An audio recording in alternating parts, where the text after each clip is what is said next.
When desperate, widow Helena Duarte lays her newborn twins across her chest and closes her eyes, ready to surrender to the freezing silence of Serra Branca, a stranger appears through the snow, offering warmth, shelter, and a second chance she never expected. But when the truth about her husband's death comes to light, Helena must decide whether to stay quiet or rise up and fight. What started as survival becomes resistance, and a mother's voice echoes through the mountains, refusing to be silenced. You're watching Souls of the Old West. Helena Duarte hadn't slept in 2 days. She walked like a ghost through the silent streets of Villa dos Ventos, clutching the bundled forms of her newborn twins, Isabella and Rafael, against her chest. Her arms trembled from exhaustion, not cold. She'd long stopped feeling the cold. Clara and Gabriel, barely 5 years old, clung to her skirt with red faces and dragging feet. They hadn't spoken in hours. Hunger had silenced even their whimpering. Each step Helena took felt like her last. It had been 3 months since Leandro's death, 3 months of doors slammed in her face, of shaking hands, holding out the last of her coins, of trying to keep 4 children alive when the world had already buried them. There was nothing left. She had tried every church, every boarding house, every so-called charitable soul in the village. The responses had become predictable. Pity, then suspicion, then rejection. A young widow with 4 children and no money was a scandal, a burden, or worse, a cautionary tale. Leandro had worked for the railroad, had died trying to stop a malfunctioning train. The company blamed him, claimed he'd been drunk on duty. No compensation, no justice, just shame. The moment they pinned the blame on him, Helena had stopped being a grieving wife and became a woman no one wanted to know. She had sold her wedding ring, Leandro's coat, and even Clara's shoes to buy food. Now they had nothing left to sell, and no one left to beg. She didn't remember how she got to the park. The snow blurred the paths and made every street look the same. But when she saw the empty bench beneath the frozen tree, something inside her surrendered. She helped Clara and Gabriel climb up, their little bodies shivering. She sat down slowly, cradling the babies against her chest, and wrapped them all in the thin blanket that had once been Leandro's work shirt. There was no use pretending anymore. They were not going to find help. They were not going to be saved. Maybe, if they all just closed their eyes, the cold would take them quietly. She pressed her face against Raphael's cheek. He was still breathing, barely. Isabella didn't stir. Clara's fingers had turned purple. Gabriel had stopped crying. This was the end. Helena's eyes burned from the wind, but she forced them shut. If death came, it would come while they were together. At least her children wouldn't die alone. She whispered apologies she couldn't finish. Her voice broke into a raw croak, and her body shook with sobs she no longer had the strength to release. The snow kept falling. She felt it pile on her shoulders, on the babies, on the heads of Clara and Gabriel. It was like being buried slowly. Her mind began to slip away, fading into the quiet blankness she had feared for so long but now welcomed like an old friend. Then a sound, not wind, not her imagination, footsteps, real ones, slow, deliberate, growing louder. Helena opened her eyes and squinted into the white haze. A figure was approaching, tall, broad, bundled in a dark coat and hat. For a moment fear returned. She was too weak to scream, too tired to run. But the man stopped a few feet away. He didn't speak right away, just looked at her, then at the children. His voice, when it came, was low, steady, and not unkind. You can't stay. You can't. Out here, Senora. It's too cold. Helena could barely nod. Please, she managed, but didn't know what she was asking for. Help? Mercy? An end? The man didn't hesitate. He knelt down, checked the baby's breathing with practiced care, then gently helped Clara and Gabriel off the bench. He took off his heavy coat and wrapped it around Helena. The warmth nearly made her weep. My name's Matthias, he said. I have a place. It's not far. Helena said nothing. She couldn't trust him, not really. But there was no other choice. He lifted Raphael from her arms, then Isabella, holding them as if they were his own. Then, as if she weighed nothing, He helped her to her feet and guided them through the trees. The forest seemed to swallow them. Helena barely registered the walk. Her legs moved only because Matthias held her upright. After what felt like eternity, a dim yellow light flickered through. The woods. A cabin. Smoke curling from a chimney. It looked impossible, like a hallucination. But when Matthias pushed the door open and carried the children inside, the rush of warm air hit her like a wave. He laid the babies near the fire, wrapped them in blankets, and motioned Helena to sit. She collapsed into the nearest chair, clutching Clara and Gabriel. For the first time in months, she let herself breathe. She watched Matthias work in silence, feeding the fire, heating milk, covering the children. He asked no questions, made no demands, just helped. In that moment, it all felt unreal, like a dream conjured from the edge of death. Helena didn't know who he was or why he had helped her. She didn't know if he could be trusted. But as she stared at her 4 children, sleeping in warmth instead of snow, she knew one thing. They had been saved. For now. And that man, that stranger named Matthias, was not what he seemed. The warmth inside the cabin hit Helena like a memory she had almost forgotten, one that belonged to another lifetime. As Matthias closed the door behind them and knelt by the fire, her body finally began to thaw. Pins and needles surged through her hands and feet, but she welcomed the pain. It meant they were alive. He moved with surprising grace for a man his size, checking on Raphael and Isabella first. He touched their skin gently, then wrapped them in thick woolen blankets before guiding Clara and Gabriel closer to the flames. Helena watched, dazed, as the children huddled close and began to relax, their shivering slowly fading. She sat with her back against the wall, unable to speak, unable to fully believe what was happening. Matthias didn't waste words. He stirred something on the stove that smelled faintly of milk and poured it into a cup, which he handed to her without asking. Helena took it and drank cautiously, feeling warmth seep into her chest. When he finally spoke, his voice was calm and deliberate. "They'll be fine. Cold like that doesn't kill children right away. They're tougher than we think." She nodded slowly. Her eyes drifted toward a wooden chest near the corner. It had been left open. Inside, folded neatly, were tiny clothes, bonnets, swaddles, little shoes. Her breath caught. "You have children?" she asked, before she could stop herself. Matthias paused before answering. His expression didn't change, but something behind his eyes darkened. "Had," he said simply. "My wife and son. Fever took them while I was off fighting in the war." He didn't offer more, and Helena didn't press. The grief in his voice was enough. She understood that kind of silence. It was the same kind that had settled inside her since Leandro's death. She looked again at the tiny clothes and realized they hadn't been touched in a long time. Yet Matthias had kept them. That meant something. For the first time in months, Helena felt a flicker of trust rise through her exhaustion. But trust was dangerous. She knew better than to offer it freely. Still, she couldn't help but study the way. He moved. He held Raphael like a man who had done it before. Not clumsily, not awkwardly. There was tenderness in his hands, even as his eyes remained guarded. He sat near the fire, rocking the baby gently, letting the heat do its work. Helena leaned her head back against the wall and watched Gabriel fall asleep in her lap. His fingers curled around a corner of her shawl. Clara rested against her side, breathing evenly. The stillness in the room wasn't uncomfortable.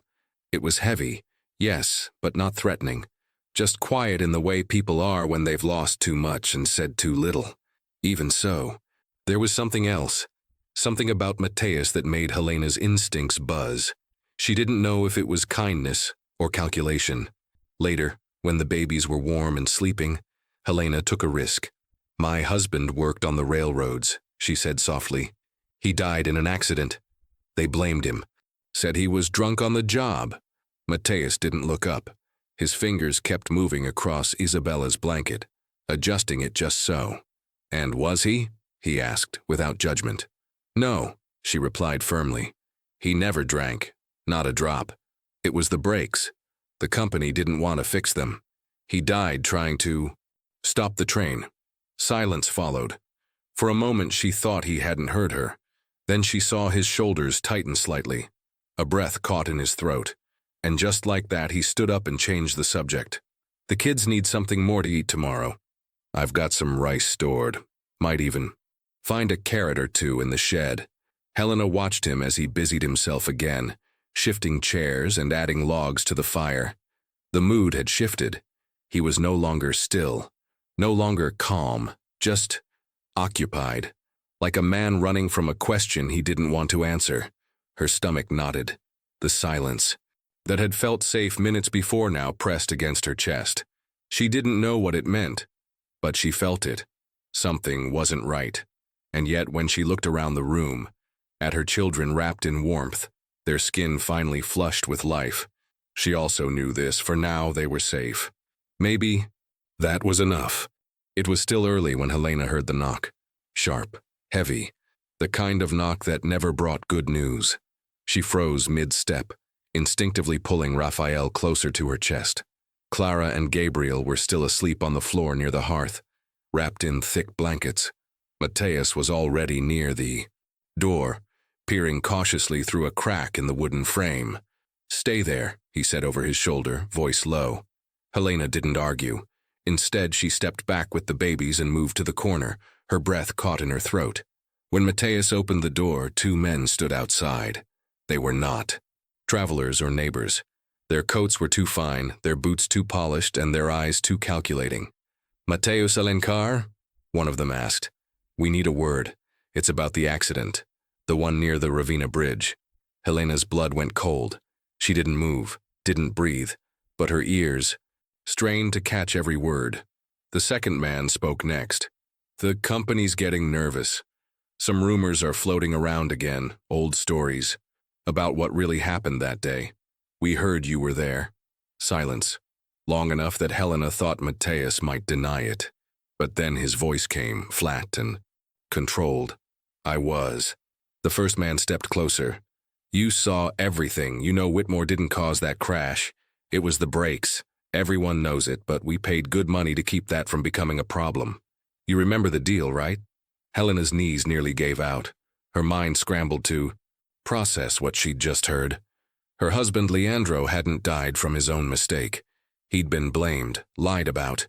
And Mateus, her children's savior, the man who'd cradled her newborns and fed her soup, had been there and said nothing. Not out of ignorance, out of profit. When the men left, their boots crunching away through the snow, Helena didn't wait. She turned to Mateus, who stood still by the door, his face pale. "You knew." Her voice cracked, barely above a whisper, but it was louder than any scream. "You watched him die. You saw what happened and let them blame him." Mateus didn't deny it. His eyes were sunken with shame. "I didn't know he was your husband until yesterday," he said quietly. "When you told me his name, Leandro Duarte, I realized. But yes, I saw it. The brakes were faulty. He tried to stop the train. He saved people." Helena took a step forward, the fury rising through her chest. "And they paid you to say nothing. While I starved in the streets with 4 children, you sat in this cabin with blood money in your hands." Her voice was shaking. Her whole body was. Mateus reached for something. His coat, a chair. She didn't care. "You think I'm proud of it?" he said. "I was broke. The war had chewed me up and spit me out. I had no work. I was going to lose this place. They offered me more money than I'd seen in my life." Helena's laugh came out bitter. "So you took it. And Leandro's name died with him. A drunk, they said. A careless man. And I believed them." She looked at her sleeping children, so peaceful, so unaware, and her breath caught. What would vengeance do for them now? What would screaming or hitting or storming out fix? Nothing. They were warm, safe, and for the first time in weeks, they had a chance. Mateus sat down hard in the nearest chair. He didn't look at her. "I should have spoken up. I should have told someone. I knew he wasn't drunk. I saw the brakes give way. He held onto that lever until the last second. He saved at least 20 lives. And I kept quiet." He looked up then, eyes brimming but steady. "Let me fix it. Let me write it all down. I'll sign it. I'll tell the truth." Helena didn't answer. She didn't know if she trusted him again. Probably not, but maybe this wasn't about trust. Maybe it was about giving her children a future where their father's name wasn't buried in lies. She nodded once, just enough for him to understand. Mateus stood and pulled a notepad and pencil from the drawer near the fire. As he began to write, Helena sat beside her children and watched them breathe. The truth had come out, raw and ugly. Betrayal had nearly drowned her, but she was still standing, and as the fire crackled, beside them and the man who had once been silent began to confess in writing. She knew this much. Her decision wasn't just between rage and forgiveness, it was between the past and survival. And survival, in this world, was the only victory that mattered. Helena clutched the folded confession in her hand as she walked into the heart of Villa dos Ventos. Each step through the narrow streets felt heavier than the last, not because of fear, but because of what she carried. Mateus's signature bled through the paper from the force of his pen. He hadn't hesitated. He'd written every detail. The broken brakes, Leandro's desperate final act, the bribe. It was the truth, plain and undeniable. But Helena knew truth alone wouldn't be enough. People believed what they were told by power, not what they read on paper. She reached the tall building with the iron sign overhead, Compañía Ferroviaria Nacional. The man she needed to face was inside, Señor Andrade, the one who had called her husband a disgrace and left her family to rot in the cold. Andrade didn't bother to stand when she entered. His office was lined with maps and ledgers, but Helena saw only his smug expression. "Ah," he said, not even trying to fake politeness.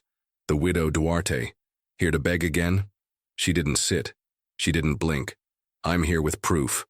My husband wasn't drunk. He didn't crash that train. He died saving passengers, and you paid someone to lie about it." She slapped the paper on his desk. Andrade scanned it with deliberate slowness, then tossed it aside like trash.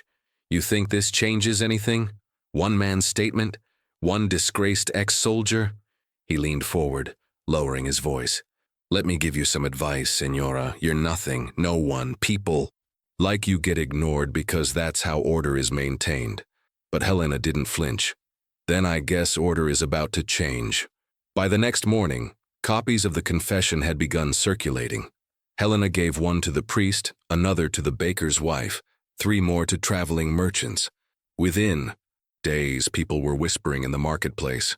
Some shook their heads, still clinging to the lie. But others looked at her differently, not with pity but with respect.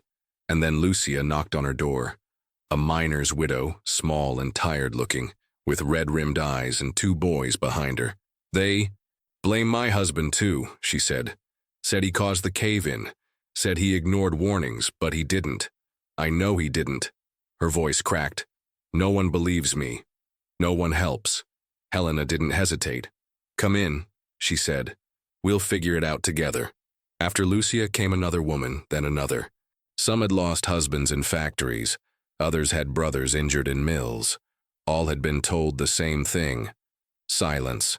Helena listened to every story. She wrote them down, asked for names, dates, details. Mateus helped where he could, repairing shoes, watching the children, even printing more. Confessions using borrowed ink and stolen time. The cabin that had once been a refuge for her family became something else entirely. A meeting place, a war room, a safe haven.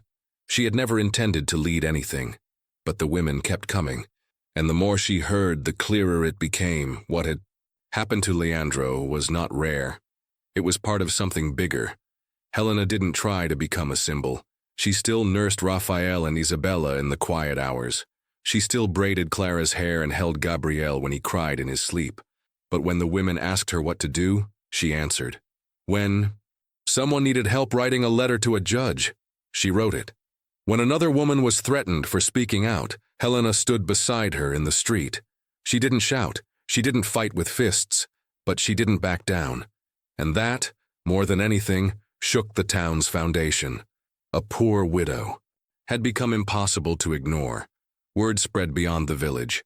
People started calling her a mãe que lutou, the mother who fought. She didn't correct them, not because she believed she was special, but because she knew what it meant. She had walked into the storm for her children. She had faced the man who stole her husband's name. Now she was facing the system that crushed people and smiled while doing it. And she was still standing. The woman who once searched only for warmth had become a fire. The threats didn't come all at once. They arrived in murmurs, side glances, and quiet warnings passed from merchant to neighbor, from church steps to back alleys. Helena had expected resistance, but not the full weight of the town's elite turning against her. The men who ran the mills, owned the land, and funded the local press now pointed at her like a disease to be purged. She's inciting unrest, they said, corrupting decent women, encouraging wives to challenge their husbands and widows to disgrace their dead. But she knew better. She had spoken nothing but the truth. Still, truth had price, and some men were ready to collect. Mateus came back from the tavern with tense eyes and clenched fists. They're planning something, he said. Andrade, the sheriff, even Father Tavares. They want to arrest you before the governor arrives. Helena didn't blink. Why? She asked. What law? Have I broken? Mateus shook his head. They don't care about laws, they care about control. You've embarrassed them. You've made them look weak. They'll call it disturbing the peace or obstruction, anything to shut you up before your voice gets louder. Helena stood at the table, sorting through testimonies from other women. Then I'll speak louder, she said simply. They can't arrest all of us. But the fear was real. She knew it every time she saw Clara flinch at a knock on the door. Every time Gabriel asked if they'd have to sleep outside again. She looked at her babies, Isabella and Raphael, barely crawling, unaware of the storm rising around them. What would happen if she were taken? Who would feed them, keep them safe, keep them warm? The risk wasn't abstract. It had a face now. It looked like her children crying in the dark, like Mateus standing in the doorway, armed with nothing but loyalty. And still she didn't stop. More women came. One with burn marks on her hands from a textile factory. Another whose son had been crushed under faulty equipment at the sawmill. Helena listened to each story, writing down names, details, dates, assembling a tapestry of suffering and truth. She gathered them into bundles, copies for the governor, for the press, for anyone who would read. You're becoming a target, Mateus warned again. I already was, she replied, when I was cold, alone, and invisible. At least now they see me. Word spread that the governor's carriage would arrive in 3 days. That's when the whispers turned to shouts. The local newspaper published a piece accusing Helena of sedition, of tearing apart families and planting hatred between workers and employers. A group of men gathered outside her cabin one night, shouting insults, calling her a disgrace. Matthias stood outside the door all night with a lantern and a hammer. They didn't come closer, but the message was clear. She was not just fighting for truth anymore. She was fighting to keep her home, her voice, and her children's future. And still, she wrote. Still, she listened. Each word. Added to her stack of reports was a defense against the silence they wanted to force upon her. She stayed up through the night by candlelight, preparing every word she would say when the governor finally arrived. She wouldn't just talk about Leandro. She would talk about all of them, about Lucia and Marta, and every broken man left behind by greedy hands. She had become a symbol, though she never asked to be one. And now, as the noose of intimidation tightened, Helena Duarte understood exactly what was at stake. Her voice was no longer her own. It belonged to the storm. The morning of the governor's arrival began not with celebration, but with threats. Helena stood by the window of her cabin, watching 3 men on horseback circle the clearing like vultures. One of them pointed toward her door. Another laughed and spat on the snow. She'll be gone before he gets here, one of them had said loudly the night before. Either by fear or by force. They had no badges, no authority, but they didn't need it. In a town like Serra Branca, power didn't wear a uniform. It wore confidence and connections. A neighbor passed her gate and looked away, pretending not to. See? A second left a note under a stone by the path. Leave now, before they come in the night. But Helena didn't move. She didn't pack. She didn't run. Her 4 children lay asleep around the hearth. Clara curled beside Gabriel, Isabella and Raphael swaddled together in a blanket. She looked at them and remembered the park bench. That night when death had seemed kinder than cold. Now, even with armed men threatening her door, she didn't feel fear the same way. She felt purpose. She touched Raphael's forehead and whispered a prayer, not for safety, but for strength. She would not leave. Not now. Not when everything they had suffered was about to matter. By mid-morning, the clearing began to fill. Women arrived with their babies, their husbands, their pain. Some came carrying documents, others just their voices. Word had spread. The governor was coming to hear the truth. Matthias stood near, the entrance hammer in hand, watching the tree line. Helena stood in the doorway, shoulders square, the folder of testimonies clutched to her chest. The image was powerful. A mother at the threshold, protecting not just her children, but the future. No one dared cross the line. When the governor's carriage finally rolled into view, the townspeople who had once ignored her stood off to the sides, watching, curious, nervous, some ready to condemn her. But when the door opened and the governor stepped down, Helena did not bow, did not plead. She walked forward calmly, extended her hand, and said, "Welcome to Serra Branca. I believe you've come to hear the truth." Behind her, dozens of women stood in silence. It wasn't a protest. It was something more powerful, a witness. She handed him the confession signed by Matthias. Then a second document, filled with names and injuries and bribes and dates. Then another, each one heavy with lives that had been overlooked for years. She did not raise her voice. She let the words speak for themselves. The governor listened. He asked questions. He read carefully. And when he looked back at her, he saw not a broken woman, but a force held together by sheer conviction. Helena didn't know what decision he would make, but she knew he had seen her. That night, as the sun set over Serra Branca, Helena lay down in the cabin with her children around her. Their cheeks were warm, their bodies relaxed, and in that quiet moment, she realized something had shifted. The fear was still there, but it no longer controlled her. What began as a cry in the snow had grown into a voice that echoed across the hills. She wasn't just surviving anymore. She was leading. The same woman who once waited for death on a frozen bench now stood at the center of something greater. Faith had taken root in the coldest place, and now it was blooming. If this story moved you, don't forget to subscribe to Souls of the Old West, leave a like, and tell us what you think in the comments. And please, share this video with someone who needs to hear Helena's story, because voices like hers deserve to echo through time.